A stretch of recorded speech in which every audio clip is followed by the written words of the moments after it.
영상 시청 전 좋아요와 구독은 저에게 큰 힘이 됩니다. 베트남 남부 메콩강 줄기가 실핏줄처럼 뻗어나가는 작은 시골 마을, 그곳이 바로 아연의 고향이었다. 야자수 그늘 아래 끝없이 펼쳐진 초록빛 논과 비가 내리면 짙은 흙냄새가 가득하던 곳. 아연은 가난했지만 행복한 유년 시절을 보냈다. 하지만 어른이 되어 갈수록 꿈만 먹고 살 수는 없다는 것을 깨달았다. 평생 밭에 매어 사신 부모님은 6남매의 입을 다 채워주기에는 늘 힘겨워 보였다.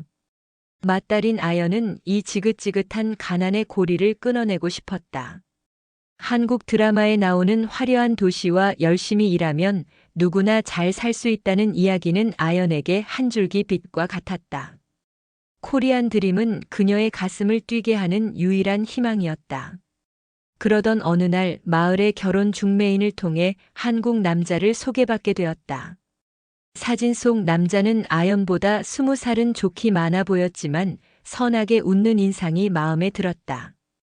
경상북도 청송에서 아주 큰 사과 과수원을 운영하고 있다는 말에 아연의 가슴은 희망으로 부풀어 올랐다. 이 넓은 땅에서 일하면, 이곳이라면 자신과 가족의 삶을 바꿀 수 있을 것이라는 막연한 기대가 그녀를 감쌌다. 며칠 뒤 그 남자가 직접 베트남으로 아연을 보러 왔다. 그의 이름은 박병수. 사진보다 조금 더 나이가 들어 보였지만 서툰 베트남 말로 아연에게 인사를 건네는 모습이 순박해 보였다. 그는 자신의 과수원 사진을 보여주며 가을이면 온 산이 빨갛게 물들 정도로 아름다운 곳이라고 자랑했다. 아버지를 일찍 여인 아연에게 그는 홀로 계신 아버지를 모시고 산다며 아버님 또한 성품이 온화하고 자상한 분이라고 몇 번이나 강조했다. 그의 진심 어린 모습에 아연은 마침내 결혼을 결심했다. 가족들은 눈물을 흘리면서도 아연이 좋은 곳으로 시집가게 되었다며 그녀의 등을 두드려 주었다. 그렇게 아연은 낯선 땅, 한국에서의 새로운 삶을 시작하게 되었다. 처음 청송에 도착했을 때 아연은 제 눈을 의심했다. 병수의 말대로 그의 과수원은 정말로 거대하고 아름다웠다.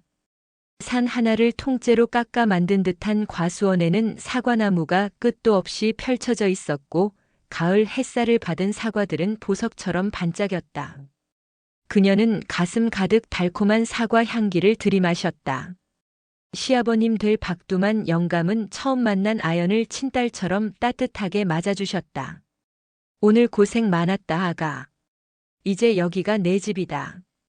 굵고 투박한 손으로 아연의 손을 잡아주시던 그 온기를 아연은 아직도 기억했다. 그 온기는 마치 타국에서의 불안한 마음을 감싸 안아주는 듯 했다. 결혼 후 몇 달은 꿈만 같았다. 남편 병수는 서툰 한국말을 쓰는 아연을 위해 밤마다 한국어 책을 읽어주었고 주말이면 차를 몰아 청송의 이름난 주황산이며 주산지에 데려가 주었다. 시아버님 두만 영감은 밭일 한 번 시키지 않고 오히려 좋은 음식을 해먹이며 아연의 건강을 살뜰히 챙겨주셨다. 아연은 정말로 복을 받았다고 생각했다. 가난했던 베트남에서의 삶을 보상받는 기분이었다. 매일 아침 눈을 뜨면 싱그러운 사과 향기가 코끝을 간지럽혔고 맑은 새소리가 잠을 깨웠다. 넓은 집 안을 청소하고 시아버지와 남편의 식사를 준비하는 일도 즐거웠다. 저녁에는 병수와 함께 TV를 보며 한국 드라마를 보거나 베트남 가족들에게 전화를 걸어 안부를 전했다. 그때마다 그녀는 항상 자랑스럽게 말했다. 여기 생활 정말 좋아요. 시아버님도 남편도 저를 정말 잘 대해주세요. 걱정 마세요. 그녀의 말 속에는 진심 어린 행복이 담겨 있었다. 모든 것이 순조롭게 흘러가는 듯 보였다. 아연은 자신이 꿈꾸던 코리안 드림이 현실이 되었다고 믿었다. 이 평화롭고 아름다운 곳에서 남편과 시아버지와 함께 행복한 가정을 꾸리고 언젠가는 부모님과 동생들을 이곳으로 초청해 함께 살고 싶다는 소박한 꿈을 꾸었다. 하지만 그 행복이 신기루처럼 사라지는 데는 그리 오랜 시간이 걸리지 않았다. 비극의 씨앗은 아연이 미처 알아차리지 못하는 사이 가장 따뜻해 보였던 땅에 조용히 뿌려지고 있었던 것이다. 새로운 삶에 대한 기대와 설렘으로 가득 찼던 아연의 마음은 점차 미묘한 불안감에 휩싸이기 시작했다. 처음에는 아주 작은 균열처럼 느껴졌지만 그 균열은 서서히 벌어지며 그녀의 세계를 잠식해 들어왔다. 과수원의 가을은 눈부시게 아름다웠지만 아연의 마음속에는 알 수 없는 먹구름이 드리워지고 있었다. 그녀는 애써 불안감을 떨쳐내려 노력했지만 마치 그림자처럼 따라붙는 불길한 예감은 쉬이 사라지지 않았다. 이 평화로운 과수원에서 이토록 친절했던 가족들 사이에서 대체 무엇이 잘못된 것인지 아연은 알 수 없었다. 그저 모든 것이 조금씩 어긋나기 시작하고 있다는 막연한 느낌만이 그녀를 짓눌렀다. 모든 것이 조금씩 어긋나기 시작한 것은 그해 가을 사과 수확이 한창일 무렵이었다. 남편 병수는 수확한 사과를 팔기 위해 대도시의 시장으로 며칠씩 집을 비우는 날이 잦아졌다. 처음에는 당연한 일이라고 생각했다.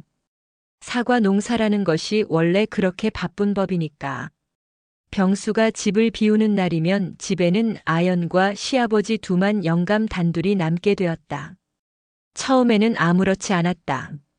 시아버지 두만 영감은 여전히 인자했고 아연은 그를 친아버지처럼 따랐다. 불편함이나 어색함은 전혀 느끼지 못했다. 아연은 여느 때와 다름없이 시아버지의 식사를 준비하고 집안일을 돌보며 평범한 일상을 보냈다. 그런데 어느 날부터인가 시아버지의 눈빛이 달라지기 시작했다. 아연을 바라보는 그의 시선 속에는 이전에는 없었던 무언가가 담겨 있었다. 그것은 며느리를 향한 따뜻한 눈빛이 아니었다. 무언가 다른 끈적하고 불쾌한 감정이었다.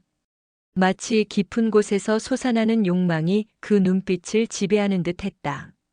아연은 처음에는 자신이 너무 예민한 것인가 생각했다. 낯선 한국 땅에서 홀로 지내다 보니 괜한 오해를 하는 것은 아닐까 하고 스스로를 다그쳤다. 하지만 시간이 지날수록 시아버지의 시선은 더욱 노골적으로 변해갔다. 그의 눈길이 자신의 몸을 훑는 듯한 느낌에 아연은 온몸이 움츠러들었다. 어느 날 저녁 아연이 부엌에서 홀로 저녁 준비를 하고 있을 때였다. 시아버지 두만 영감이 조용히 아연의 등 뒤로 다가왔다. 아연은 인기척에 놀라 뒤를 돌아보았고 그는 아무렇지 않다는 듯 웃으며 말했다. 우리 며느리 음식 솜씨가 날로 느는구나. 그러면서 그는 아연의 어깨에 손을 올렸다. 그런데 그의 손길이 이상했다. 격려하듯 툭툭 치고 지나가는 것이 아니라 아연의 어깨를 지그시 누르며 한참이나 머물렀다. 아연은 온몸이 굳어버리는 것을 느꼈다. 마치 뱀이 몸을 감싸는 듯한 소름 끼치는 감각에 숨이 막혔다. 내가 너무 예민한 걸까? 한국의 문화는 원래 이런 걸까? 아연은 애써 아무렇지 않은 척했지만 등줄기를 타고 오르는 불쾌한 감정은 어쩔 수가 없었다. 그의 손이 자신의 어깨에서 떨어지고 나서도 그 끈적한 감각은 한참 동안이나 사라지지 않았다. 아연은 그날 밤 잠을 이루지 못했다. 시아버지의 웃는 얼굴이 자꾸만 섬뜩한 표정으로 변하는 듯한 악몽에 시달렸다. 그날 이후 그의 이상한 행동은 점점 더 노골적으로 변해갔다. 남편이 없는 날이면 그는 거실을 서성거리거나 아연의 방문 앞을 일부러 몇 번씩 지나다녔다. 아연이 방 안에 있다는 것을 알면서도 굳이 헛기침을 하거나 문고리를 만지작거렸다. 마치 내가 여기 있다, 너를 지켜보고 있다고 무언의 압력을 가하는 듯 했다. 집이라는 가장 편안해야 할 공간이 숨막히는 감옥처럼 변해가고 있었다. 아연은 늘 긴장 상태였다. 시아버지의 발소리 하나에도 온몸이 경직되었고 그의 시선이 느껴질 때마다 심장이 쿵 하고 떨어지는 듯 했다. 베트남 고향의 따뜻했던 집과 달리 이곳의 집은 차갑고 음습한 기운이 감도는 곳으로 변해갔다. 아연은 식사를 할 때도 잠자리에 들 때도 심지어는 혼자 집안일을 할 때조차도 시아버지의 시선과 존재를 의식해야 했다. 그의 존재는 마치 끈적한 거미줄처럼 아연을 옥죄어 왔다. 두려움은 아연의 마음속에 뿌리를 내렸다. 그녀는 더 이상 시아버지의 눈을 똑바로 쳐다볼 수 없었다. 그의 얼굴을 마주할 때마다 알 수 없는 공포가 그녀를 지배했다. 밤이 되면 창밖의 작은 소리에도 잠을 설치기 일쑤였고 홀로 남겨지는 시간이 가장 두려웠다. 이제 사과 향기마저도 더 이상 달콤하게 느껴지지 않았다. 오히려 그 향기는 왠지 모를 불길한 기운을 담고 있는 듯 했다. 아연은 이 모든 것이 그저 자신의 착각이기를, 악몽이기를 간절히 바랐다. 하지만 그녀의 불안감은 현실이 되어 그녀를 덮칠 준비를 하고 있었다. 그녀는 곧 알게 될 것이다. 이 집에서 가장 두려운 순간은 시아버지가 그녀를 사과 창고로 부를 때가 될 것이라는 것을. 그때 그녀는 이 모든 악몽이 단순한 착각이 아니라 잔혹한 현실임을 깨닫게 될 것이다. 이 평화로워 보이던 과수원의 깊은 곳에 숨겨진 추악한 비밀이 서서히 드러나기 시작하고 있었다. 아연은 그 비밀의 가장 깊은 곳으로 끌려 들어가고 있었다. 가장 두려운 순간은 시아버지가 아연을 사과 창고로 부를 때였다. 과수원 한쪽에 자리한 거대한 저온 창고는 한낮에도 서늘한 기운이 감도는 곳이었다. 그는 사과 상자를 정리해야 한다거나 창고 안을 청소해야 한다는 핑계로 아연을 그곳으로 데려가곤 했다. 처음에는 아무 의심 없이 그를 따라 나섰다. 시아버지가 하는 일이니까, 농장을 돕는 일이니까 당연히 해야 한다고 생각했다. 하지만 육중한 철문이 쿵 소리를 내며 닫히는 순간 아연은 깨달았다. 그곳은 더 이상 과일을 보관하는 곳이 아니었다. 창고 안에는 희미한 백열등 불빛만이 어둠을 밝히고 있었다.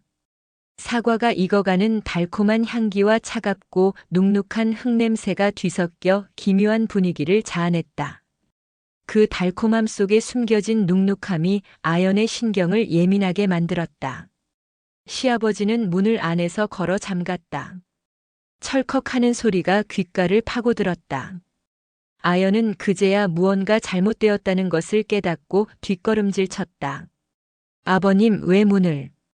아연의 말이 채 끝나기도 전에 그는 짐승처럼 아연에게 달려들었다. 아연이 평생 아버지처럼 믿고 따랐던 그 인자한 얼굴은 온데간데 없고 욕망에 번들거리는 낯선 남자의 얼굴만이 그곳에 있었다.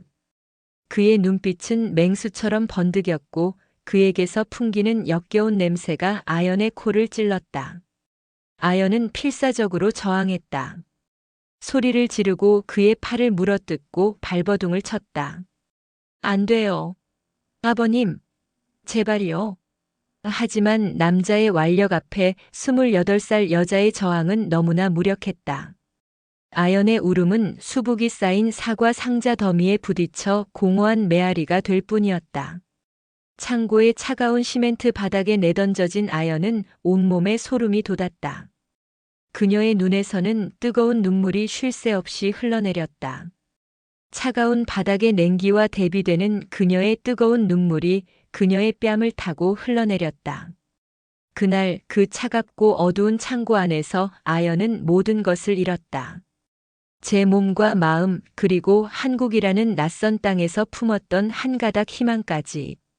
그녀의 순수했던 꿈은 산산조각이 났다. 이제 사과 창고는 아연에게 지옥 그 자체가 되었다. 그는 남편이 집을 비울 때마다 마치 그것이 당연한 권리라도 되는 양 아연을 그곳으로 끌고 갔다. 아연은 매일 밤을 눈물로 지새웠다. 죽고 싶다는 생각뿐이었다. 하지만 이영만리 타국에서 아연이 기댈 곳은 아무데도 없었다. 시댁 식구들은 아연의 신분증과 통장, 여권까지 모두 가져가 버렸다. 아연은 말 그대로 갇힌 새나 다름없는 신세였다. 탈출할 방법도 도움을 청할 사람도 없었다. 그녀는 철저히 고립되었다. 남편 병수가 돌아오면 아연은 아무 일도 없었던 것처럼 웃어야 했다. 목구멍까지 차오르는 울음을 억지로 삼키며 그와 그의 아버지를 위해 밥상을 차려야 했다. 그들이 한식탁에 마주 앉아 태연하게 사과를 깎아 먹는 모습을 볼 때마다 아연은 속으로 피눈물을 흘렸다. 어떻게 저렇게 아무렇지 않을 수 있을까? 어떻게 저런 끔찍한 짓을 하고도 밥이 넘어갈까? 아연은 그들의 이중적인 모습에 소름이 돋았다. 사과의 달콤한 향기는 이제 아연에게 역겨운 악취가 되어버렸다. 한때 희망과 풍요의 상징이었던 사과가 이제는 공포와 절망의 상징이 된 것이다. 그녀는 사과를 볼 때마다, 그 달콤한 향기를 맡을 때마다 창고에서의 악몽이 되살아났다. 아연은 거울 속 자신의 모습을 보았다. 예전에 생기 넘치던 베트남 아가씨는 사라지고 텅 빈 눈동자를 가진 초췌한 여인만이 서 있었다. 그녀는 스스로에게 물었다. 나는 왜 살아야 하는가? 매일 밤 반복되는 악몽과 낮 동안에 가면 쓴 삶은 아연을 서서히 죽여갔다. 그녀의 영혼은 이미 깊은 상처로 얼룩져 있었다. 하지만 그녀는 아직 몰랐다. 이 지옥 같은 삶 속에서도 한 줄기 희망의 빛을 찾아내고 스스로를 구원할 수 있는 강한 힘이 그녀 안에 잠들어 있다는 것을. 그 힘은 절망의 가장 깊은 곳에서 비로소 깨어날 것이었다. 그녀의 고통은 끝없이 이어지는 듯 했지만 이 고통의 끝에는 반드시 새로운 시작이 있을 것임을 그녀는 아직 알지 못했다. 그녀는 이제 곧 남편의 또 다른 배신을 마주하게 될 것이고 그 배신은 그녀를 더욱 깊은 나락으로 떨어뜨릴 테지만 동시에 그녀 안에 잠재된 복수심을 일깨울 것이다. 시간은 흐르는 것이 아니라 끈적한 늪처럼 고여 아연을 잠식했다. 남편 병수가 집으로 돌아오는 날은 잠시나마 지옥의 문이 닫히는 날이었지만 그 문틈으로 스며드는 악취까지 막을 수는 없었다. 시아버지 두만 영감은 아들 앞에서는 세상 다시 없을 인자한 아버지의 가면을 썼고 그 위선적인 모습은 아연의 속을 더욱 뒤틀리게 만들었다. 아연은 야위어 같다. 쌀밥을 넘기는 것이 마치 모래를 삼키는 것 같았고 밤마다 악몽에 시달려 잠을 이룰 수 없었다. 거울 속에 비친 자신의 모습은 낯설었다. 생기를 잃고 퀭한 눈, 바싹 마른 입술, 공포에 질려 미세하게 떨리는 손끝. 이것은 28살의 젊은 여인의 모습이 아니었다. 그것은 이미 영혼의 일부가 죽어버린 자의 초상이었다. 이대로는 안 되었다. 이대로 가다가는 정말 미쳐버리거나 스스로 목숨을 끊게 될지도 모른다는 공포가 엄습했다. 아연에게 남은 희망은 단 하나, 바로 남편 병수였다.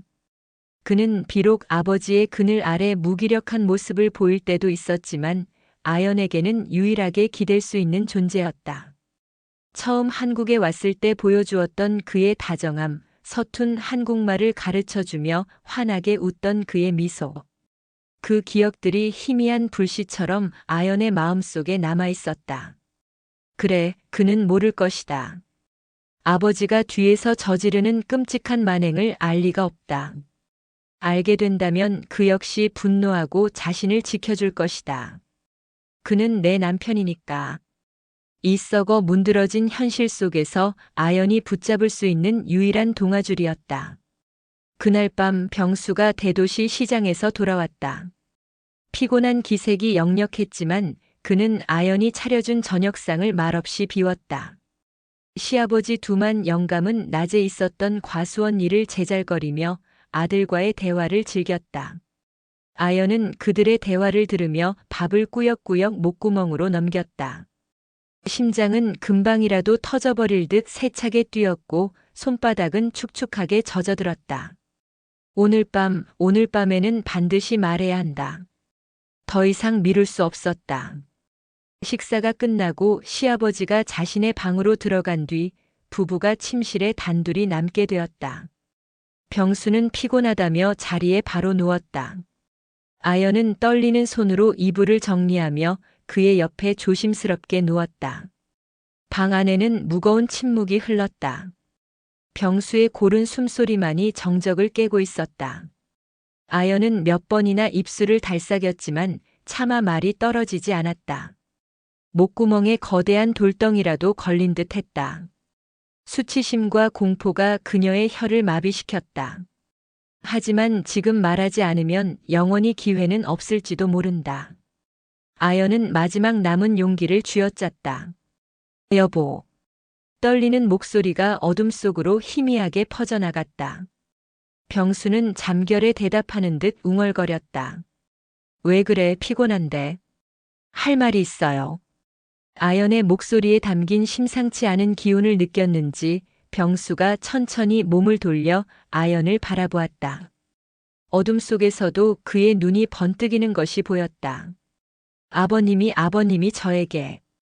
말문이 막혔다. 그 끔찍한 단어를 입에 올리는 것만으로도 온몸이 경직되었다. 눈물이 왈칵 쏟아져 내렸다. 아연은 흐느끼며 그날 사과 창고에서 있었던 일을 더듬더듬 이야기하기 시작했다. 차가운 시멘트 바닥의 감촉, 역겨운 숨결, 짐승처럼 달려들던 시아버지의 모습. 그녀의 이야기는 두서가 없었고 울음에 잠겨 제대로 이어지지 못했지만 그 안에는 지옥을 경험한 자의 절규가 담겨 있었다. 아연의 말을 듣는 남편 병수의 표정은 점점 굳어갔다. 처음에는 귀찮다는 듯한 표정이었지만 이야기가 진행될수록 그의 얼굴에서는 모든 감정이 사라져갔다. 아연은 그가 자신을 위로해주고 당장이라도 달려가 아버지의 멱살을 잡을 것이라고 믿었다. 그는 자신의 유일한 희망이었다. 그가 이 모든 악몽을 끝내줄 구원자일 것이라고 아연은 필사적으로 믿고 싶었다. 마침내 아연의 길고 고통스러운 고백이 끝났다. 그녀는 탈진한 사람처럼 거친 숨을 몰아쉬며 남편의 반응을 기다렸다. 방 안에는 다시 침묵이 흘렀다. 그 침묵은 이전보다 훨씬 더 무겁고 훨씬 더 차가웠다. 병수는 한참 동안 아무 말도 하지 않았다. 그는 천장을 멀거니 바라보고 있을 뿐이었다. 아연은 초조하게 그의 입이 열리기만을 기다렸다. 제발, 제발 나를 믿어줘. 얼마나 시간이 흘렀을까. 마침내 병수가 입을 열었다. 그의 목소리는 차갑고 무심했다. 마치 길가에 굴러다니는 돌멩이에 대해 이야기하는 듯한 아무런 감정도 실려 있지 않은 목소리였다. 아버지가 외로우셔서 그러시는 거야. 순간 아연은 자신의 귀를 의심했다. 세상의 모든 소리가 한꺼번에 멎는 듯 했다. 시간도 공간도 모든 것이 정지해버린 것 같았다. 그는 지금 뭐라고 말한 것인가? 당신이 며느리로서 좀 너그럽게 이해해드려. 어머니 돌아가시고 얼마나 적적하시겠어. 그의 말은 날카로운 얼음 송곳이 되어 아연의 심장을 관통했다. 아연이 필사적으로 붙잡고 있던 마지막 동아줄이 눈앞에서 끊어지는 순간이었다. 지금 제 남편이라는 사람이 자신의 아버지가 며느리에게 저지른 끔찍한 짓을 그저 외로움 탓으로 돌리고 있는 것이었다. 그는 아연에게 사과하거나 그녀를 위로하기는커녕 오히려 그녀를 이상한 사람으로 이해심 없는 며느리로 몰아가고 있었다. 아연의 눈에서 흐르던 눈물이 뚝 그쳤다. 대신 심장 깊은 곳에서부터 차가운 분노가 끓어오르기 시작했다. 그녀는 벌떡 몸을 일으켜 앉아 어둠 속에서 남편의 얼굴을 노려보았다. 이해하라고요? 지금 제정신으로 하는 말이에요? 당신 아버지가 나한테 무슨 짓을 했는지 듣고도 그런 말이 나와요? 아연의 절규에 병수는 짜증 섞인 목소리로 대꾸했다. 시끄러워. 아버지가 들으시겠다. 뭘 그렇게 대단한 일이라고 소란이야? 아버지가 뭘 어쨌다고 그래? 그냥 좀 예뻐해 주신 거 가지고 당신이 너무 예민하게 구는 거 아니야? 그 순간 아연은 깨달았다. 제 남편은 방관자가 아니었다. 그는 침묵의 공범자였다. 어쩌면 이 모든 것을 알고 있었으면서도 자신의 안위를 위해 아버지의 재산 아래 편안하게 살아가기 위해 애써 모른 척 해왔던 것일지도 모른다. 하늘이 무너져 내리는 듯한 절망감이 아연을 덮쳤다. 이제 이 지옥에서 자신을 구해줄 사람은 아무도 없었다. 남편의 배신은 시아버지의 폭력보다 더 날카로운 비수가 되어 아연의 심장을 헤집었다. 사랑이라는 이름으로 맺어진 관계가 이토록 추악하고 역겨울 수 있다는 사실에 온몸이 떨렸다. 아연은 더 이상 아무 말도 하지 않았다. 모든 희망이 사라진 자리에는 텅 빈 공허함과 함께 시퍼런 증오가 싹트고 있었다. 그녀는 남편이라는 존재에 대한 마지막 기대를 버렸다. 그는 더 이상 아연의 남편이 아니었다. 그저 아버지의 욕망을 채워주는 도구로서 아연을 이 집에 묶어두는 또 다른 가해자일 뿐이었다. 아연은 그의 얼굴을 마주하는 것조차 역겨웠다. 하지만 그녀는 그들 앞에서 아무것도 표현할 수 없었다. 그녀는 철저히 혼자였고 약자였다. 아연이 할 수 있는 것은 그저 죽은 사람처럼 감정을 지우고 이 지옥 같은 하루하루를 버텨내는 것뿐이었다. 그리고 마음속 가장 깊은 곳에 복수의 칼날을 조용히 갈기 시작했다. 남편의 배신은 아연에게서 마지막 남은 인간적인 감정마저 앗아갔다. 슬픔, 절망, 공포 같은 감정들은 이제 무뎌졌다. 그 자리를 채운 것은 오직 차갑고 이성적인 분노와 생존 본능뿐이었다. 더 이상 이 집에서 인간으로 살아갈 수는 없었다. 짐승처럼 갇혀 사느니 차라리 도망치다 죽는 편이 나았다. 아연은 탈출을 결심했다. 그것은 막연한 희망이 아닌 반드시 실행해야만 하는 절박한 계획이었다. 그녀는 낮에는 이전보다 더 순종적인 며느리 행세를 했다.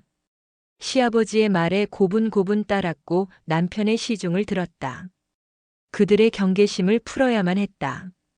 밤이 되면 모두가 잠든 틈을 타 그녀는 자신의 탈출 계획을 세우기 시작했다. 가장 먼저 해야 할 일은 자신의 신분증과 여권 그리고 통장을 되찾는 것이었다. 시아버지가 그것들을 어디에 숨겨두었을지 짐작이 가지 않았다. 하지만 분명 그의 방 어딘가에 있을 터였다. 기회는 며칠 뒤에 찾아왔다. 시아버지가 마을 회관에 회의가 있다며 집을 비운 날이었다. 남편은 과수원에서 일하고 있었다. 아연은 심장이 미친 듯이 뛰는 것을 느끼며 시아버지의 방으로 조용히 들어섰다. 낡은 장롱 냄새와 시아버지 특유의 퀴퀴한 냄새가 코를 찔렀다. 아연은 떨리는 손으로 그의 방 옷장과 서랍장을 샅샅이 뒤지기 시작했다. 시간은 흐르는데 아무것도 나오지 않았다. 초조함의 등줄기에서 식은땀이 흘렀다. 포기하려던 순간 장롱 맨 윗칸, 낡은 이불 더미 아래에 숨겨진 낡은 나무 상자 하나가 눈에 들어왔다. 아연은 의자를 밟고 올라가 조심스럽게 상자를 꺼내 열었다. 그 안에는 먼지 쌓인 서류들과 함께 비닐에 쌓인 아연의 여권과 통장, 신분증이 들어 있었다. 아연은 그것들을 발견한 순간 저도 모르게 작은 환호성을 지를 뻔했다. 심장이 터질 듯이 뛰었다. 이것은 단순한 종이 조각이 아니었다. 이것은 그녀의 자유였고 그녀의 삶 그 자체였다. 아연은 그것들을 가슴 깊숙이 품고 무작정 집 밖으로 뛰쳐나왔다. 어디로 가야 할지, 무엇을 해야 할지 아무런 계획도 없었다. 그저 이 집에서 최대한 멀리, 아주 멀리 도망쳐야겠다는 생각뿐이었다. 아연은 신발도 제대로 신지 못한 채 과수원을 가로질러 미친 듯이 달렸다.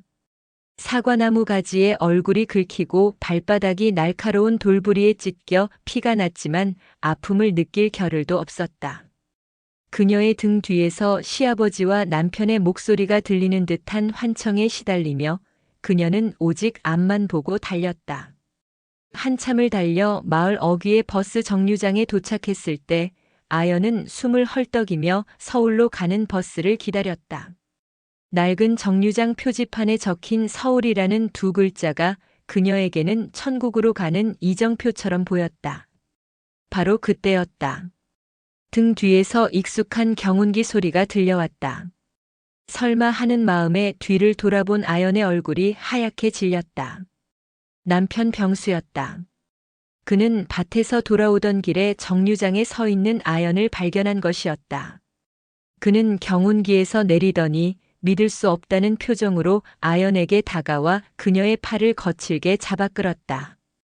당신 지금 뭐 하는 짓이야? 제정신이야? 그의 눈에는 걱정이 아닌 분노와 당혹감이 가득했다. 마치 집에서 키우던 개가 멋대로 도망친 것을 발견한 주인의 표정이었다. 아연은 그의 손을 뿌리치며 절규했다. 이거나, 이제 당신 아내 아니야. 이런 지옥 같은 곳에서 더는 못 살아. 하지만 그는 막무가내였다. 집안 망신시킬 작정이야? 조용히 해. 사람들이 보잖아. 그는 주변을 두리번거리며 아연을 억지로 경운기 옆자리로 밀어 넣으려 했다. 아연은 마지막 힘을 다해 저항했지만 결국 그의 힘에 눌려 다시 그 지옥으로 끌려가고 말았다. 경운기가 집으로 향하는 동안 그는 아연을 향해 애원하듯 말했다. 아연, 제발 이러지 마. 당신 이렇게 떠나버리면 나는 어떻게 살라고. 아버지가 나를 가만두지 않을 거야.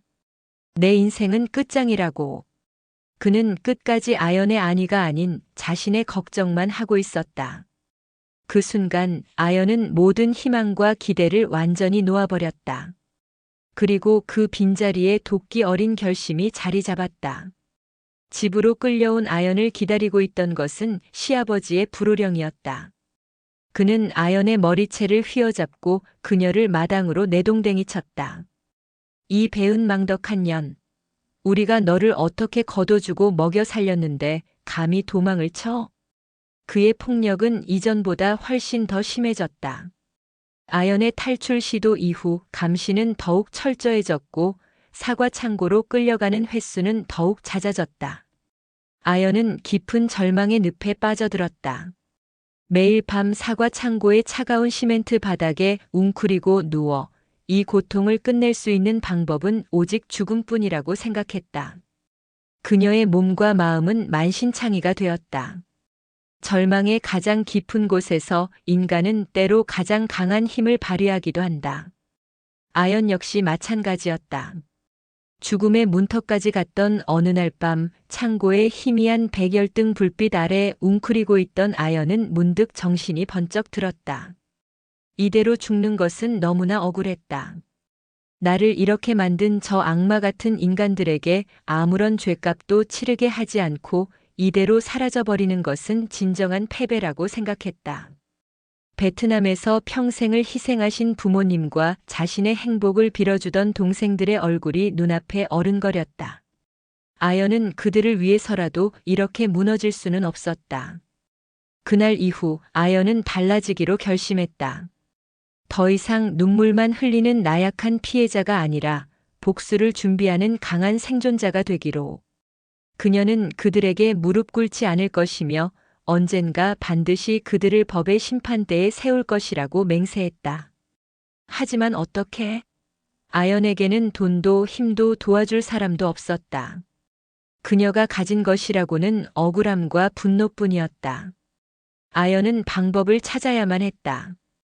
그들의 만행을 세상에 알릴 수 있는 누구도 부정할 수 없는 명백한 증거를 모아야 했다. 바로 그때 아연의 머릿속에 한 가지 생각이 스쳐 지나갔다. 녹음.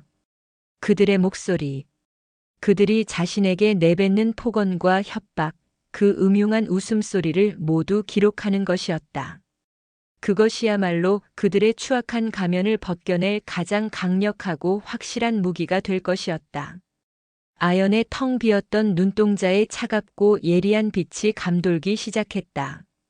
지옥의 가장 깊은 바닥에서 복수의 여신이 비로소 눈을 뜨고 있었다. 복수를 결심한 아연의 마음은 강철처럼 단단해졌지만 현실의 벽은 여전히 높았다. 가장 시급한 문제는 녹음기를 구하는 것이었다. 돈 한 푼 없었고 집 밖으로는 한 발짝도 나갈 수 없는 철저한 감시 속에 있었다. 그녀가 기댈 수 있는 것은 오직 자신의 머리와 연기력뿐이었다. 아연은 며칠 밤낮을 고민한 끝에 한 가지 꾀를 내었다. 바로 남편 병수의 죄책감을 이용하는 것이었다. 그는 비록 비겁하고 나약했지만 아내를 지켜주지 못했다는 아주 희미한 미안함을 마음 한구석에 가지고 있는 인간이었다. 바로 그 작은 틈을 파고들어야 했다. 아연은 며칠간 아무것도 먹지 않고 시름시름 앓는 척을 했다. 밥상 앞에서는 숟가락을 들 힘도 없다는 듯 멍하니 앉아 있었고 밤에는 끙끙 앓는 소리를 내며 잠을 설쳤다. 그녀의 생기 없는 모습에 남편 병수는 안절부절 못하며 그녀의 곁을 맴돌았다. 그는 아내가 정말 죽을지도 모른다는 두려움과 이 모든 상황이 자신 때문이라는 희미한 죄책감 사이에서 괴로워하는 듯 보였다. 마침내 병수가 먼저 말을 걸어왔다. 어디가 그렇게 아픈 거야? 병원이라도 가볼까? 그의 목소리에는 가식적인 걱정이 묻어 있었다. 아연은 이 기회를 놓치지 않았다. 그녀는 힘없는 목소리로 간신히 숨을 내쉬며 말했다. 여보, 제가 한국말이 서툴러서 아버님 말씀을 잘 알아듣지 못해서 자꾸 실수를 하는 것 같아요. 그래서 아버님이 화가 나시는 것 같고요. 아연은 일부러 시아버지의 폭력을 자신의 부족함 탓으로 돌렸다. 병수는 의아한 표정으로 아연을 바라보았다. 아연은 말을 이었다. 혹시 한국말 공부를 할 수 있는 작은 녹음기 하나만 사다 줄 수 없을까요? 라디오 방송이라도 녹음해서 들으면 한국말이 빨리 늘 것 같아요. 그러면 아버님 말씀도 잘 알아듣고 실수도 안 할 텐데. 아연의 간절한 부탁에 병수는 잠시 망설이는 듯 했다. 그의 눈빛이 복잡하게 흔들렸다. 녹음기라는 단어가 그의 신경을 건드린 것 같았다. 하지만 며칠간 굶어 헬스케진 아내의 얼굴과 그녀의 말에 담긴 일말의 논리 자신의 잘못으로 돌리는 그의 의심을 무디게 만들었다. 어쩌면 그는 그것으로 자신의 죄책감을 조금이나마 덜고 싶었는지도 모른다. 아내가 한국말을 못해서 벌어지는 일이라고 스스로를 합리화할 수 있는 좋은 핑계가 될 터였다. 며칠 뒤 병수는 아연의 손에 작은 mp3 녹음기 하나를 쥐어주었다. 아주 작고 낡은, 이제는 아무도 쓰지 않을 법한 구형 모델이었다. 이거라도 써. 새것 살 돈은 없으니까. 그는 무심하게 말했지만 아연은 속으로 환호성을 질렀다. 그녀는 그것을 받아들고 떨리는 손으로 감싸쥐었다. 이것은 단순한 기계가 아니었다. 이것은 자신의 복수를 시작하게 할 신호탄이자 저 악마들을 심판대에 세울 가장 강력한 무기였다. 아연은 그날부터 녹음기를 항상 몸에 지니고 다녔다. 옷 속 깊숙한 곳, 누구도 찾을 수 없는 곳에 숨겨두고 기회를 기다렸다. 기회는 생각보다 빨리 찾아왔다. 며칠 뒤 시아버지는 또다시 아연을 사과 창고로 불렀다. 창고에 썩은 사과 상자들 좀 치워야겠다. 따라와라. 그의 목소리는 여전히 위압적이었다. 아연은 두려움에 온몸이 떨렸지만 한편으로는 심장이 세차게 뛰었다. 드디어 때가 왔다. 아연은 창고로 끌려 들어가기 직전 옷 속에 숨겨두었던 녹음기의 녹음 버튼을 몰래 눌렀다. 아주 작은 딸깍 소리와 함께 붉은 녹음 불빛이 희미하게 켜졌다. 그날 창고 안에서 벌어진 모든 일들, 그가 내뱉은 모든 더러운 말들, 아연의 신음과 저항의 목소리가 작은 기계 안에 고스란히 담겼다. 아연은 그 끔찍한 시간을 견디면서도 오직 하나의 생각만을 했다. 녹음되고 있다. 모든 것이 기록되고 있다. 그것이 그녀를 버티게 하는 유일한 힘이었다. 그날 밤 아연은 이불 속에서 숨죽여 그 녹음 파일을 들었다. 자신의 귀로 다시 듣는 그 순간은 너무나 끔찍하고 고통스러웠지만 아연은 울지 않았다. 이것은 자신의 상처의 기록이자 그의 범죄의 증거였다. 아연은 그날 아주 작은 첫 번째 승리를 거두었다. 그리고 아연에게 또 다른 희망의 빛이 찾아왔다. 바로 이웃 과수원의 강 할머니였다. 할머니는 홀로 작은 사과밭을 일구며 사시는 분이었는데 가끔 저희 집 담벼락 너머로 아연을 안쓰럽게 바라보곤 하셨다. 아연은 그 시선을 느꼈지만 감히 말을 걸 용기는 내지 못했다. 어느 날 아연이 마당에서 빨래를 널고 있을 때 강 할머니가 조용히 그녀를 불렀다. 세댁, 이리 와서 이거 좀 먹어봐. 내가 쑥버무리를 좀 했어. 할머니가 담 너머로 내민 것은 김이 모락모락 나는 따뜻한 쑥버무리였다. 아연은 감사 인사를 하고 그것을 받아들었다. 바로 그때 할머니가 아연의 팔에 있는 시퍼런 멍 자국을 보았다. 빨래를 널기 위해 걷어올린 소매 아래로 선명한 손자국 모양의 멍이 드러나 있었다. 할머니의 눈빛이 순간 흔들렸다.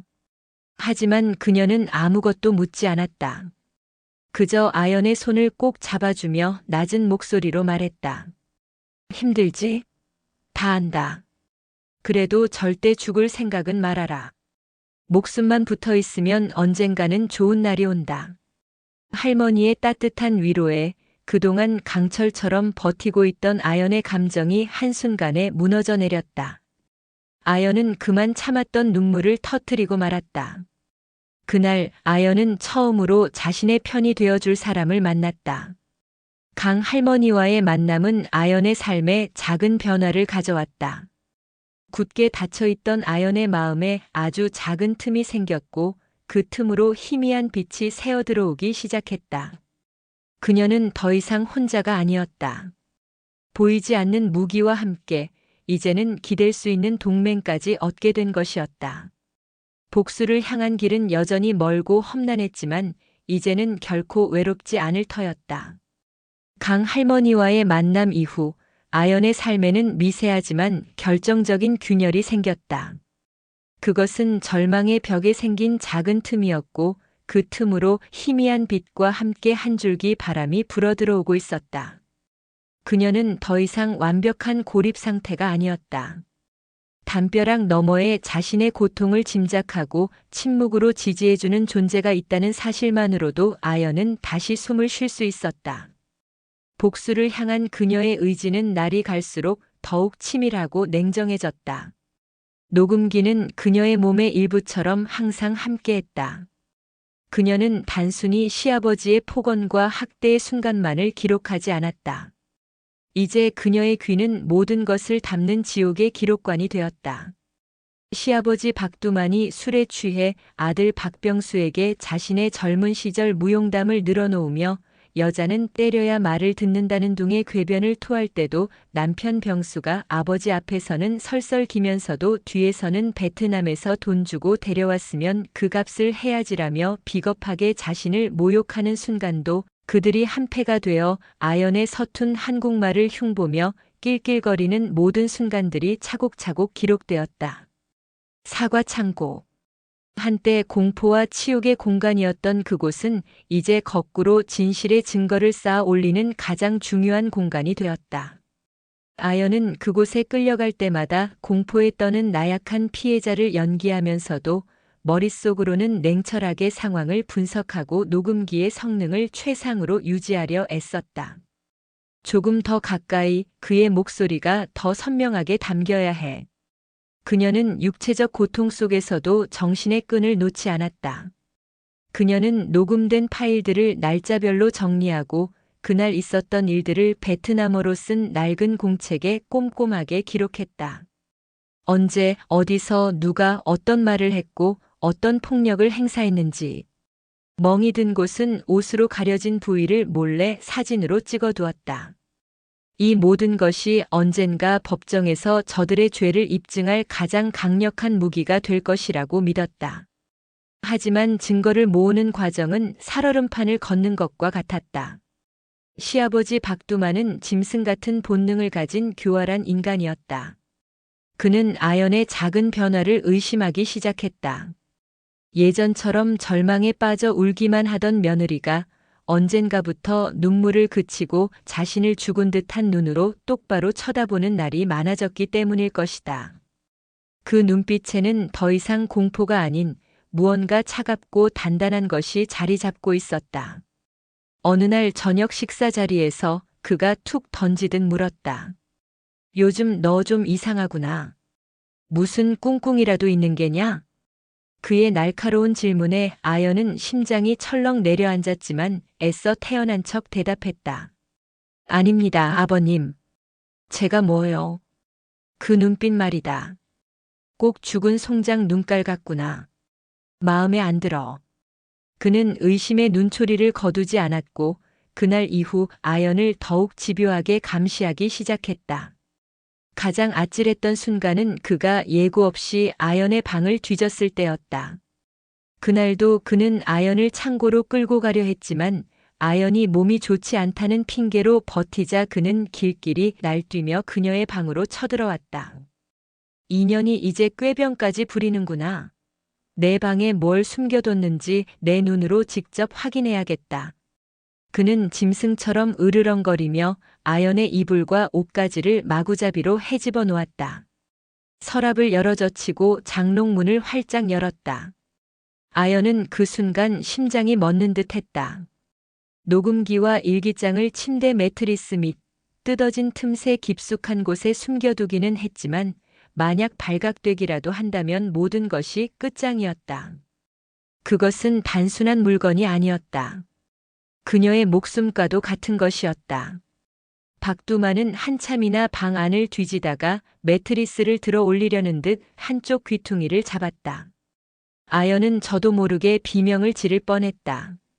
바로 그 순간 밖에서 남편 병수의 목소리가 들렸다. 아버지, 뭐 하세요? 동네 사람들 다 보겠어요. 병수가 그의 만행을 말리러 온 것이었다.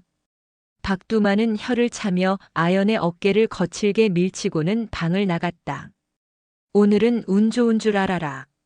그가 나간 뒤 아연은 다리에 힘이 풀려 그 자리에 주저앉고 말았다. 온몸이 사시나무처럼 떨렸다. 조금만 늦었더라면 병수가 오지 않았더라면 모든 것이 끝이었다. 이대로는 안 되었다. 더 안전한 곳에 증거를 숨겨야만 했다. 아연에게는 이제 강 할머니밖에 없었다. 그날 밤 아연은 모두가 잠든 틈을 타 담벼락으로 향했다. 희미한 달빛 아래 약속한 대로 강 할머니가 밭에서 일하는 척하며 기다리고 있었다. 아연은 녹음기와 일기장, 그리고 사진을 저장해둔 작은 메모리 카드를 비닐봉지에 여러 겹 담아 할머니에게 조심스럽게 건넸다. 할머니 부디 이것 좀 맡아주세요. 제 목숨보다 더 중요한 것이에요. 아연의 목소리는 절박하게 떨리고 있었다. 강 할머니는 아무 말 없이 그것을 받아 자신의 허리춤 깊숙한 곳에 숨겼다. 그리고는 아연의 차가운 손을 따뜻하게 잡아주며 말했다. 걱정 말아라. 내 이 늙은 목숨을 걸고 지켜줄 테니. 이제 저것들은 안전하다. 그러니 너는 내 몸만 생각해라. 자신의 가장 중요한 비밀과 희망을 맡아주는 존재가 있다는 사실에 아연은 뜨거운 눈물을 흘렸다. 그날 이후 아연의 가장 중요한 증거들은 가장 안전한 요새에 보관되었다. 증거가 안전해지자 아연의 마음속에 용기가 함께 자라났다. 이제는 더 이상 도망치거나 숨는 것이 아니라 정면으로 맞서 싸워야 할 때가 다가오고 있음을 느꼈다. 그녀는 강 할머니에게 자신의 계획을 털어놓았다. 할머니, 저들을 법으로 심판하고 싶어요. 변호사를 만나고 싶어요. 하지만 어떻게? 집 밖으로 한 발짝도 나갈 수 없는 몸이었다. 강 할머니는 며칠을 깊이 고민했다. 그리고 며칠 뒤 결심한 듯한 표정으로 아연에게 말했다. 방법이 있다. 아주 위험한 방법이지만 이 길밖에 없을 게다. 할머니의 계획은 대담했다. 대구에 사는 아들 집에 다니러 간다는 핑계로 자신이 젊었을 적부터 알고 지내던 인권 변호사를 만나겠다는 것이었다. 그리고 그 변호사가 직접 이곳 청송으로 오게 하겠다고 했다.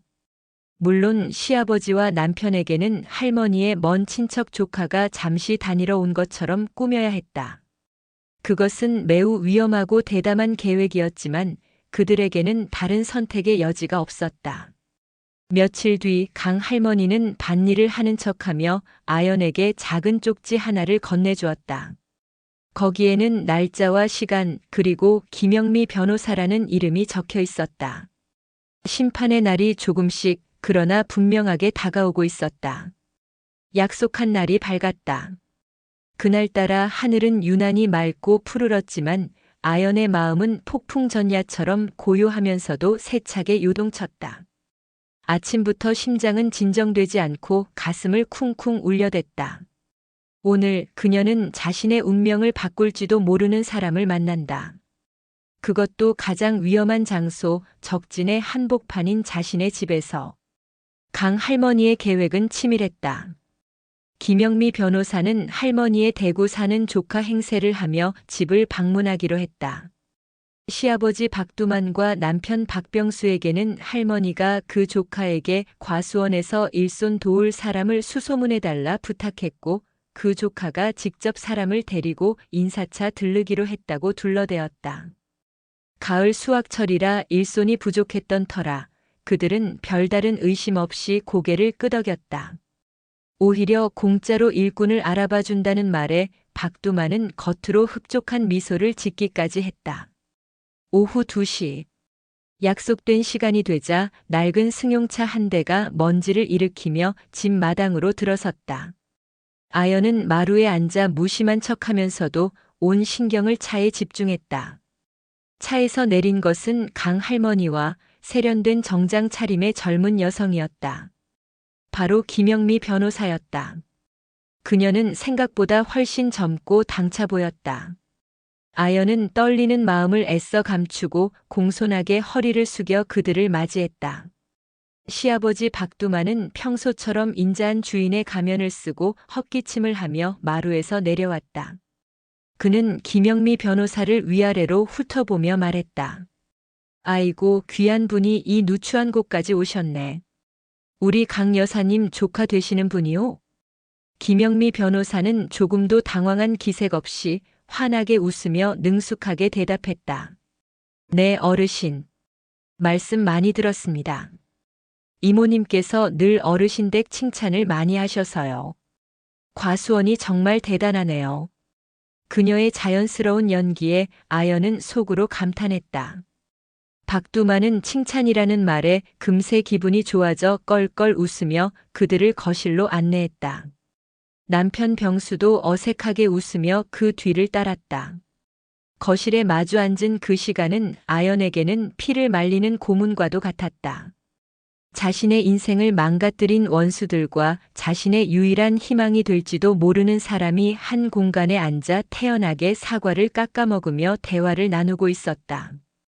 김영미 변호사는 청송 사과가 왜 맛있는지, 올해 농사는 어떤지 등 자연스럽게 대화를 이끌어갔고 박두만은 신이 나서 자신의 과수원 자랑을 늘어놓았다. 아연은 끓어오르는 분노와 초조함을 감추기 위해 찻잔을 든 손이 떨리지 않도록 필사적으로 힘을 주어야 했다. 바로 그때 강 할머니가 재치 있게 분위기를 이끌었다. 박 영감, 우리 조카가 말이야, 이왕 여기까지 왔으니 세댁한테 과수원 구경이라도 좀 시켜달라네. 젊은 사람들끼리 통하는 것도 있을 테니 사과 따는 요령 같은 것도 좀 알려주고. 그 말에 박두만은 흔쾌히 고개를 끄덕였다. 자신의 과수원을 자랑할 좋은 기회라고 생각한 것이다. 그럼 그래야지. 아연아, 어서 손님 모시고 과수원 한 바퀴 돌고 오너라. 마침내 아연은 김영미 변호사와 단둘이 있을 기회를 얻게 되었다. 심장이 발소리에 맞춰 쿵쿵 울렸다. 두 사람은 과수원을 걷는 척하며 집에서 가장 멀리 떨어진 언덕 위 사과나무 그늘 아래로 향했다. 사방이 트여 있어 누가 다가오는지 금방 알 수 있는 곳이었다. 그곳에 이르자마자 김영미 변호사의 표정이 순식간에 진지하게 변했다. 상냥하던 조카의 얼굴은 사라지고 날카롭고 이지적인 변호사의 얼굴이 드러났다. 시간이 없습니다, 아연 씨. 강 할머니께 모든 이야기는 들었습니다. 가지고 계신 증거라는 것을 보여주시겠어요? 아연은 주위를 다시 한번 살핀 뒤 품속 깊이 숨겨두었던 작은 USB 하나를 그녀에게 건넸다. 강 할머니가 변호사를 만나러 가기 전 아연에게 맡겨두었던 증거들을 미리 옮겨 담아 준비해 주신 것이었다. 거기에는 아연이 그동안 목숨 걸고 모아온 모든 녹음 파일과 일기를 찍은 사진 파일들이 담겨 있었다. 김영미 변호사는 작은 휴대용 기기를 꺼내 그 안의 파일들을 확인하기 시작했다. 파일이 하나씩 열릴 때마다 그녀의 미간은 깊게 찌푸려졌다. 녹음 파일에서 흘러나오는 박두만의 추악한 목소리와 아연의 비명, 병수의 비겁한 변명들이 가을 햇살 아래 적나라하게 울려 퍼졌다. 마침내 마지막 파일을 확인했을 때 그녀는 긴 한숨을 내쉬며 아연을 바라보았다. 그녀의 눈에는 깊은 분노와 연민이 함께 담겨 있었다. 아연 씨 정말 힘드셨겠군요. 이건 의심의 여지가 없는 명백한 범죄입니다. 이 정도 증거라면 우리가 충분히 이길 수 있습니다. 그녀의 단호하고 확신에 찬 목소리에 아연은 그만 참았던 눈물을 터뜨리고 말았다. 처음으로 누군가가 자신의 고통을 믿어주고 제 편에 서서 싸워주겠다고 말해주었다. 그 한마디가 그동안의 모든 서름과 고통을 씻어내리는 듯 했다. 김영미 변호사는 아연의 눈물을 닦아주며 앞으로의 계획에 대해 차분하고 신속하게 설명해 주었다. 먼저 아연을 이 지옥 같은 집에서 안전하게 빼내는 것이 급선무였다. 그녀는 여성 보호 쉼터와 연계하여 아연이 머물 곳을 마련해 주겠다고 했다. 그 후에는 곧바로 시아버지를 고소하고 남편을 상대로 이혼 소송을 진행할 것이라고 했다. 두려우시겠지만 조금만 더 버티셔야 합니다. 제가 모든 것을 준비하겠습니다. 아연은 눈물을 닦고 굳게 고개를 끄덕였다. 두려웠지만 더 이상 물러설 곳은 없었다. 바로 그때였다. 저 멀리서 남편 병수가 그들 쪽으로 걸어오는 것이 보였다. 손님 접대가 소홀한 것 같아서요. 그는 어색하게 웃으며 다가왔다. 김영미 변호사는 순식간에 표정을 바꾸고 다시 환하게 웃으며 말했다.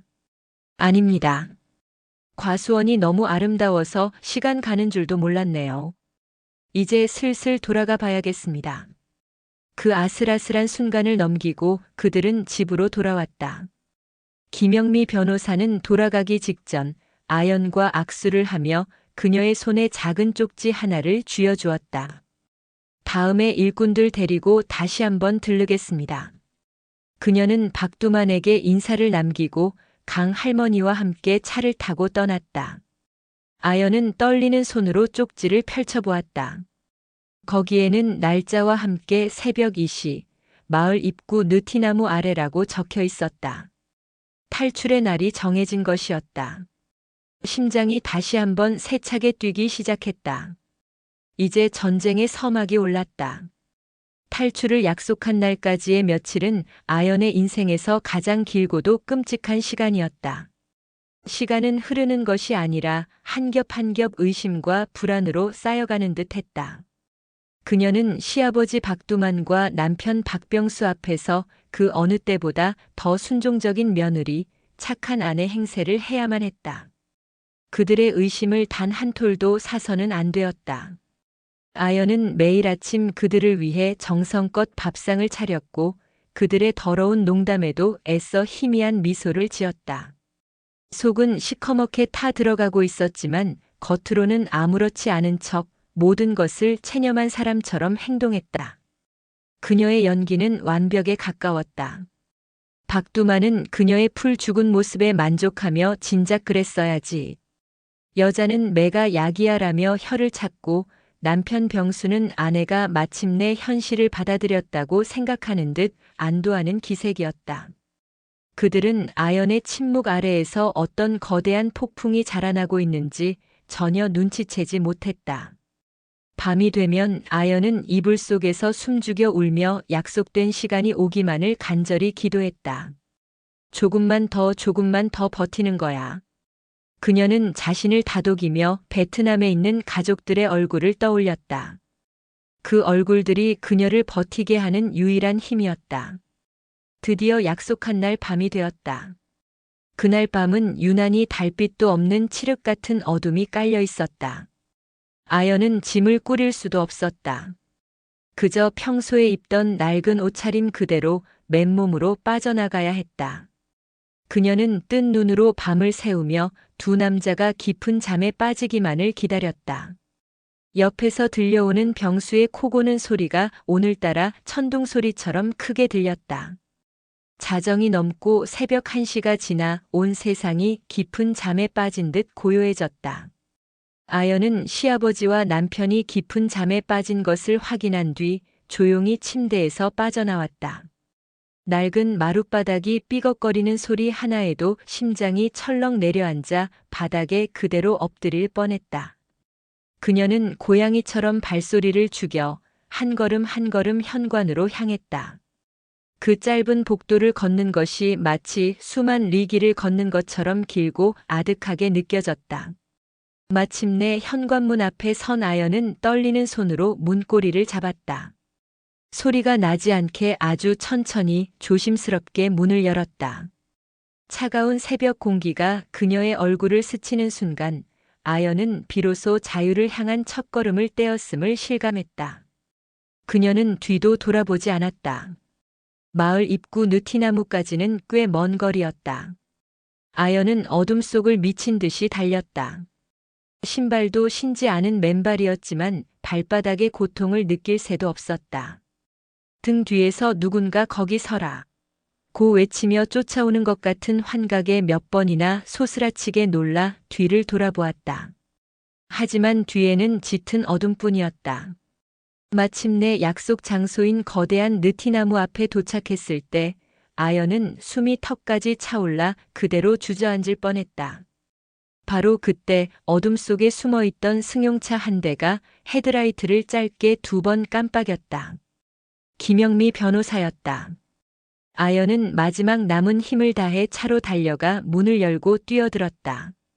문이 닫히는 순간 억눌려왔던 모든 감정이 한꺼번에 폭발하며 울음을 터뜨렸다.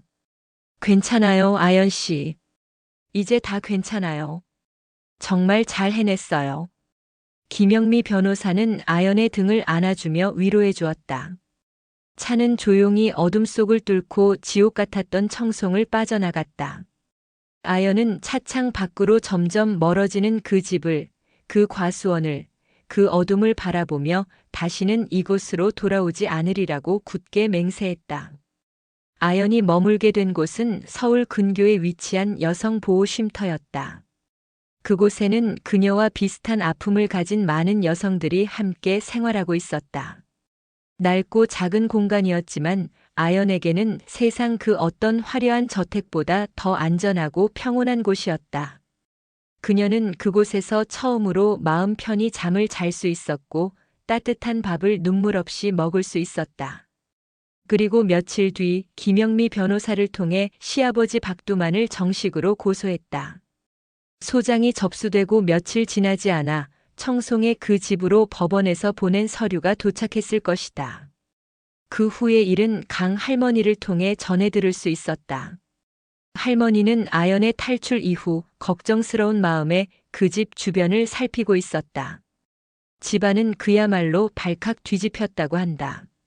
아침에 며느리가 사라진 것을 발견한 박두만과 박병수는 처음에는 그녀가 또 가출한 것이라 생각하고 대수롭지 않게 여겼다. 하지만 며칠 뒤 법원에서 날아온 소장을 받아든 순간 박두만은 얼굴이 새하얗게 질렸다고 한다. 자신이 성폭행과 감금 혐의로 고소당했다는 사실에 그는 길길이 날뛰며 그 배은망덕한 베트남 년이 감히 나를 이라며 온갖 욕설을 퍼부었다.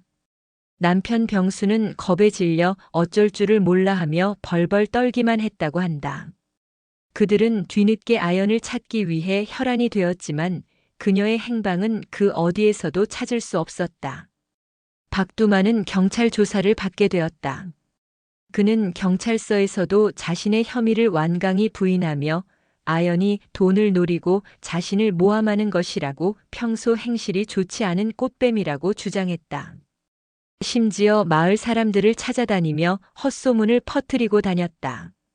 하지만 이미 전쟁은 시작되었다. 그들은 더 이상 안전한 성안의 왕이 아니었다. 그들은 이제 법의 심판대 위에 올려진 피고인이었다. 쉼터의 작은 방 창가에 서서 아연은 도시의 야경을 내려다보았다. 수많은 불빛들이 그녀처럼 각자의 사연을 안고 반짝이고 있었다. 그녀는 더 이상 어둠 속의 숨은 피해자가 아니었다. 자신의 이름으로, 자신의 목소리로 세상의 빛을 향해 싸움을 시작한 원고였다. 길고 긴 싸움이 이제 막 시작되고 있었다. 몇 달 뒤 드디어 첫 재판이 열리는 날이 되었다. 아연은 김영미 변호사 그리고 증인으로 채택된 강 할머니와 함께 법원으로 향했다. 쉼터에서 나온 이후 처음으로 마주하는 세상은 낯설었지만 더 이상 두렵지 않았다. 그녀의 곁에는 든든한 동행이 있었고 그녀의 손에는 진실이라는 가장 날카로운 검이 들려 있었다. 법정으로 들어서는 순간 아연은 피고인석에 앉아있는 시아버지 박두만과 방청석에 초조하게 앉아있는 남편 박병수의 얼굴을 보았다. 박두만은 아연을 보자마자 경멸과 분노가 뒤섞인 눈으로 살기등등하게 그녀를 노려보았다. 그 눈빛은 여전히 아연을 자신의 소유물, 감히 주인을 거역한 가축으로 보는 듯 했다. 하지만 아연은 더 이상 그의 시선을 피하지 않았다. 그녀는 허리를 꼿꼿이 세우고 차갑고 단단한 시선으로 당당하게 그의 눈을 마주보았다. 그 시선이 마주치는 순간 움찔하며 먼저 눈을 피한 것은 박두만이었다. 재판이 시작되었다. 예상대로 박두만 측 변호사는 아연을 돈을 목적으로 의도적으로 시아버지를 유혹한 부도덕한 외국인 며느리로 몰아갔다. 그는 교묘한 말솜씨로 아연이 한국 생활에 적응하지 못하고 더 많은 돈을 뜯어내기 위해 이런 끔찍한 거짓말을 꾸며냈다고 주장했다. 베트남에서의 가난했던 환경, 20살이나 많은 남자와의 결혼 등을 언급하며 그녀를 돈에 눈이 먼 여자로 매도했다. 그의 주장에 몇몇 배심원들의 눈빛이 흔들리는 것이 보였다. 아연은 주먹을 쥔 손톱이 손바닥을 파고드는 것을 느끼며 분노를 억눌렀다. 김영미 변호사는 그런 아연의 손을 꼭 잡아주며 침착하라고 속삭였다. 드디어 아연이 증인석에 설 차례가 되었다. 떨리는 걸음으로 증인석에 선 아연에게 판사가 물었다. 증인, 피고인 박두만이 증인을 성폭행한 것이 사실입니까? 아연은 깊게 심호흡을 한 번 하고 마이크를 향해 입을 열었다. 그녀의 목소리는 처음에는 조금 떨렸지만 이야기를 할수록 점점 더 또렷하고 단단해졌다. 그녀는 자신의 인생을 바꾼 그날의 기억을 그리고 그 후로 반복된 지옥 같은 시간들을 최대한 담담하게 그러나 분명하게 이야기하기 시작했다. 그녀는 수치와 공포 그리고 절망에 대해 이야기했다. 그리고 마지막으로 사과 창고에 대해 이야기했다. 저에게 그 창고는 지옥이었습니다.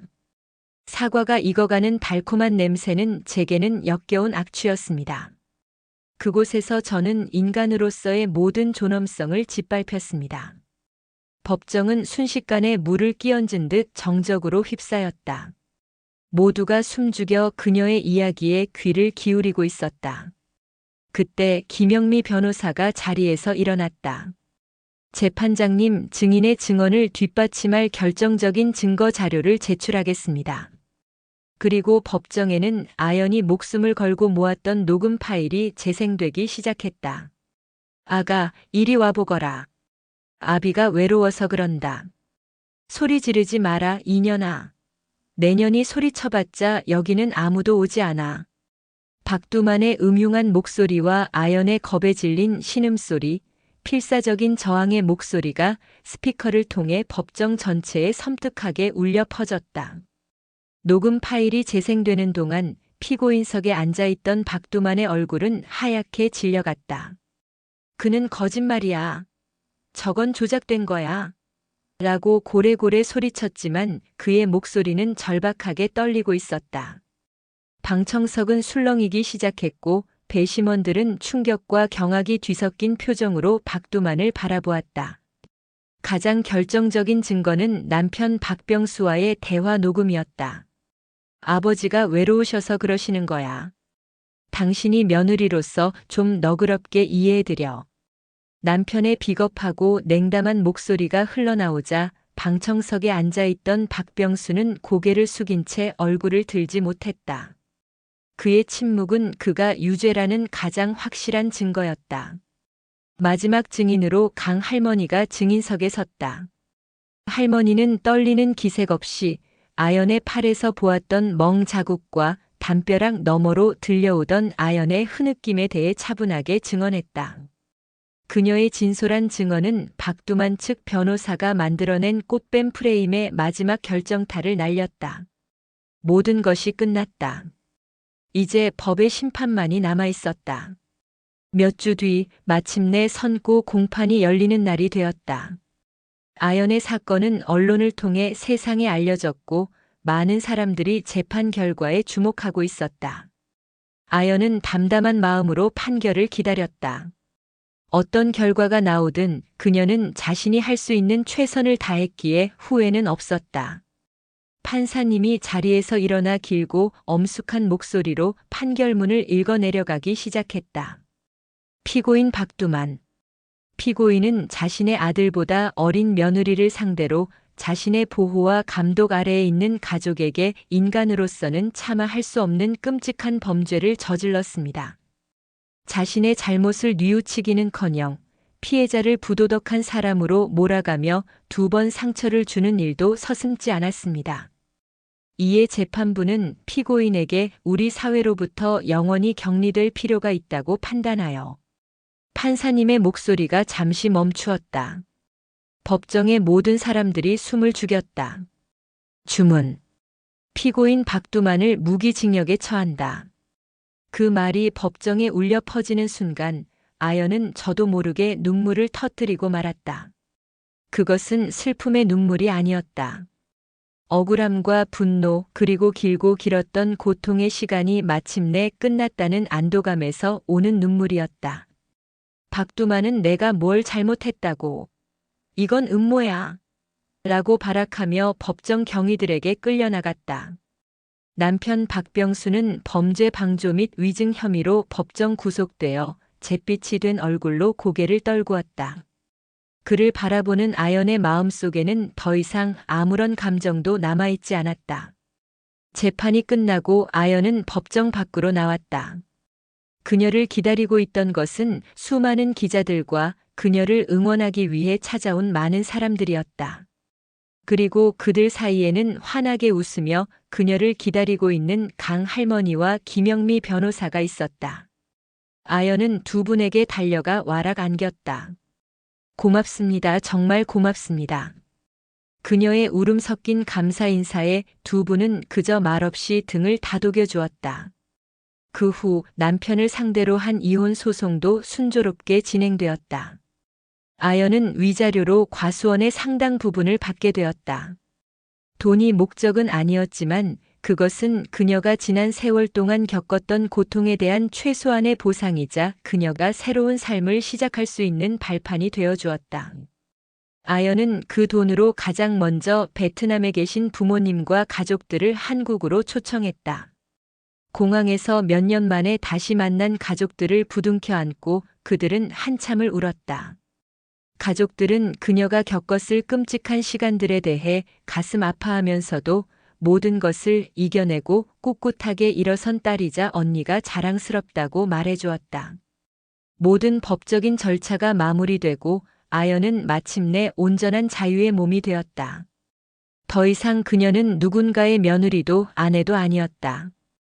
그녀는 오롯이 자신의 이름 아연으로 다시 태어났다. 그녀는 자신이 위자료로 받은 과수원으로 향했다. 그리고 그곳에 자신의 손으로 직접 만든 작은 간판 하나를 걸었다. 거기에는 서툰 한국말로 이렇게 적혀 있었다. 아연의 과수원. 그로부터 3년이라는 세월이 흘렀다.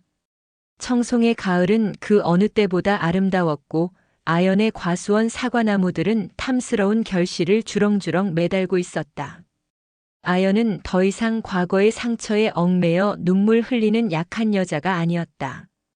그녀는 이제 아연의 과수원을 당당하게 운영하는 사장님이자 제 삶의 온전한 주인이 되었다. 처음에는 모든 것이 낯설고 힘들었다. 하지만 그녀 곁에는 늘 좋은 사람들이 있었다. 강 할머니는 친정 어머니처럼 농사 짓는 법을 가르쳐 주셨고, 마을 사람들 역시 그녀를 따뜻하게 받아주었다. 그녀는 밤낮을 가리지 않고 열심히 일했다. 흙을 만지고 땀을 흘리며 제 손으로 직접 생명을 키워내는 과정 속에서 마음의 상처도 조금씩 치유되는 것을 느꼈다. 과수원이 어느 정도 자리를 잡은 뒤 그녀는 한국 생활에 어려움을 겪는 다른 베트남 여성들을 직원으로 고용하기 시작했다. 아연의 과수원은 단순히 일만 하는 곳이 아니었다. 그들은 함께 한국말을 공부하고 서로의 문화를 나누고 타향살이의 서러움을 함께 달래주는 또 다른 가족이 되었다. 주말이면 과수원 마당에서는 베트남 쌀국수와 한국의 김치찌개가 함께 끓는 정겨운 풍경이 펼쳐졌다. 가끔 아연은 옛 사과 창고 앞에 설 때가 있었다. 한때 그녀에게 지옥과도 같았던 그곳. 이제 그곳은 더 이상 공포의 공간이 아니었다. 창고 안에는 그녀가 수확한 빨갛고 탐스러운 사과들이 달콤한 향기를 풍기며 가득 쌓여 있었다. 그것은 그녀의 눈물과 땀 그리고 희망의 결실이었다. 그녀는 그곳을 증거의 방이라고 불렀다. 자신의 과거의 아픔을 증명하고 자신이 모든 것을 이겨냈다는 살아있는 증거가 담긴 방. 어느 맑은 가을날, 아연은 자신의 과수원이 한눈에 내려다 보이는 작은 언덕에 올랐다. 붉게 물든 사과밭 사이를 오가며 웃고 떠드는 직원들의 모습을 바라보며 그녀는 비로소 진정한 행복이 무엇인지 깨달았다. 그것은 거창한 것이 아니었다. 제 이름으로 된 땅에 두 발을 굳게 딛고 서서 사랑하는 사람들과 함께 땀 흘리고 그 결실을 함께 나누는 것. 그것이 바로 행복이었다. 지옥 같은 시간들이 있었기에 지금의 그녀는 더욱 단단해질 수 있었다. 아연은 앞으로도 자신의 이름으로 이곳 청송에서 자신의 이야기를 계속 써내려갈 것이다. 맑고 향기로운 사과처럼 단단하고 아름다운 삶의 열매를 맺으며 말이다.